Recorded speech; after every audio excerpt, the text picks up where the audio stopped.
Hello and welcome back to Matt Leticia's newsletters. This is number 8. Number 8. Week 8. Matt Leticia 7. Hi everyone. Hope you've all had a good week. Excuse me, I've lost my voice a bit. Hope you've all had a good week. Mine started with a game of golf at Stoneham on Monday with my friends and followed by one of those meetings at home that isn't particularly interesting but absolutely necessary, where our car and home insurance policies were due for renewal. Monday evening started with a game of tennis, not paddle. No. With my old teammate Andy Cook in Romsey, where we partnered up to beat our opponent 6-1, 6-3, 6-4. I love it, man. I love how he knows how much he tells us about paddle tennis, so he's got to clarify, not paddle. And I love that bit about I didn't know what him and his family were having a meeting about. I thought it was going to be something serious. Tuesday was mainly a travel day where I drove to Heathrow to catch a flight to Aberdeen in preparation for playing in the Legends Tour Pro AM the following day. AM? Sorry, I don't know about golf. Is it golf? Yeah, probably. After catching up with Catherine McBean on a call discussing the upcoming People's Health Alliance gala dinner and a Chicago Town pizza on room service, I was ready for the challenge of playing Trump Aberdeen. What does that mean? Is that Trump's golf course? Also, do you get Chicago Town pizzas in hotels? Is that what they... And also, the guy's a millionaire. Why are you having a Chicago Town pizza? Just get Deliveroo. Spend £100 on Deliveroo if you want. I mean, fine. Each to... It was an 8 a.m. breakfast at the hotel, followed by a 9 a.m. coach to the golf course. The wonderful thing about these events is that you get to have conversations with people you'd never think you'd meet. I was sat next to guitarist and songwriter Mike Rutherford of Genesis and Mike and the Mechanics fame, and had a lovely 25-minute chat with him. I think he timed it. Having played Trump Aberdeen back in November, I knew I was in for a treat, as it's a stunning golf course. Sadly, my golf wasn't as stunning, and I only managed to shoot 9 over par, with the highlights being birdies at the 5th and 10th holes. Our pro Paul Eels was great company, and him and his lovely caddy/wife made us all... I'll put wife first, maybe. Made us all feel very comfortable on the course. Brian McFadden ran out the winner with 37 Stableford points. It was great to catch up with footballing legends Gianfranco Zola, Roberto Di Matteo, Teddy Sheringham, and my last manager at Southampton, Gordon Strachan, who all love their golf. I'm sorry about that car outside. The big surprise of the day came when President Trump addressed the room live on the telephone. What is this? Live on the telephone just before the prize giving. Sorry, exclamation mark. Before the prize giving. I had one of those strange moments in life on the coach on the way to the airport later that evening when I found myself watching a Monty Python sketch on the phone of Welsh rugby legend Scott Quinnell whilst discussing the mad woke world we're now living in with Stephen Hendry, Darren Goff and AP McCoy. Bizarre! 3 exclamation marks. Mate, you're throwing Darren Goff under the bus there. They were on a bus. World's gone mad, innit?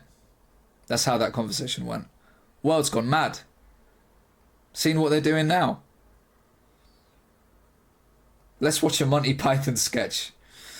Thursday was spent in the shops of Southampton and Winchester, putting the final touches to my wife's birthday present for Saturday. He better tell us what he got. Or maybe that's in next week's. Because I want to know these details, man. It's like he leaves out the wrong... Anyway. Friday was also a shopping day as my daughter needed to buy her mum a present too. She wanted to head to Gunwharf Keys, so after warning her that some people in that part of the world might not think too highly of her dad, we set off. It's because they're Portsmouth fans. It was only the second time I'd ever been there, and it passed off with no abuse from rival fans, unlike last time I was there. So with the presents sorted, we had time for a dad and daughter lunch in Wagamama. Dad and daughter lunch in Wagamama before heading home in time for... You see, I'd love to know what he got in Wagamama, right? If Matt ever saw this, he told us at the start that he had to have a very boring meeting about his insurance. Tell me what you got at Wagamama, man. That would really make this, and that would tell us what you like. Wagamama before heading home in time for welcome some old friends into our home and have a lovely catch up with them. Friday evening was spent doing the Jackie Devoy show God, for 2 hours along with David Vance and Leilani Dowding as we put the world to rights in an engaging conversation. You can catch it here. By the way, this BitChute site, I clicked on it earlier, and I know that fans of Matt watch this sometimes. I don't want to say conspiracy theorists, but there's all sorts of videos on there.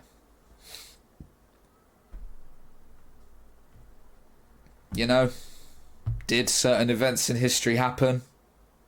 Kind of thing. Each to their own. Fine. Excuse me. Saturday. Happy birthday, wife. Now, obviously, with Saints playing at home to QPR, I would have gladly missed the match to spend the day with my wife, but she insisted I take our 2 nephews to the game while she headed back to Gunwharf Keys with our daughter. I've been there, actually. Who was I to argue? A hard-fought victory ensued against a decent QPR team who might count themselves a little unlucky not to take something from the game, especially with their second half performance. And we were back in plenty of time for our evening reservation at a local Italian restaurant to finish off the birthday. Sunday completed the birthday weekend. I swear, this guy's not told us what he got as a present, did he? He's not told us what he got for his wife. Didn't tell us what he ate in either restaurant. Sunday completed the birthday weekend as we headed over to the Isle of Wight. That's quite easy to get to, isn't it? With 2 other families who are close friends of ours for lunch at the Hut at Colwell Bay. That could be Pizza Hut. It was our first time at this restaurant, and it really couldn't have been better. Food was great, and the DJ had most people up dancing on chairs to some classic tunes. Dancing on chairs? I wouldn't like that if I'm trying to eat my pasta. We were back home just in time for me to see the finale of the 100 in the cricket and then watch the climax of the USPGA Tour Championship where Victor Hovland was imperious. So I hope you've enjoyed this insight into my life, and may your coming week be a great one. Share your love and light everywhere and never let the bastards grind you down. Oh my God, that took a twist.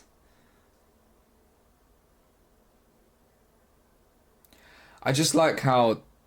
I love Matt, but the guy, he's so rich. He's always... he's constantly on holiday. He's constantly just going restaurants, having a laugh. And then he ends it with that. Who's grinding him down? Do you think this whole time he means, do not comply to Portsmouth fans? Anyway, that was a lovely newsletter. Most of it was about the usual stuff. Playing golf. Tennis, not paddle. Going shopping. Sorting out car and house insurance. A little thing about the world's a bit woke. And then the thing about being ground down at the end. Fantastic. Unsubscribe. We're never going to unsubscribe. I hope he keeps it going forever. Looking forward to what Mr. Matt Le Tissier has next week. Goodbye.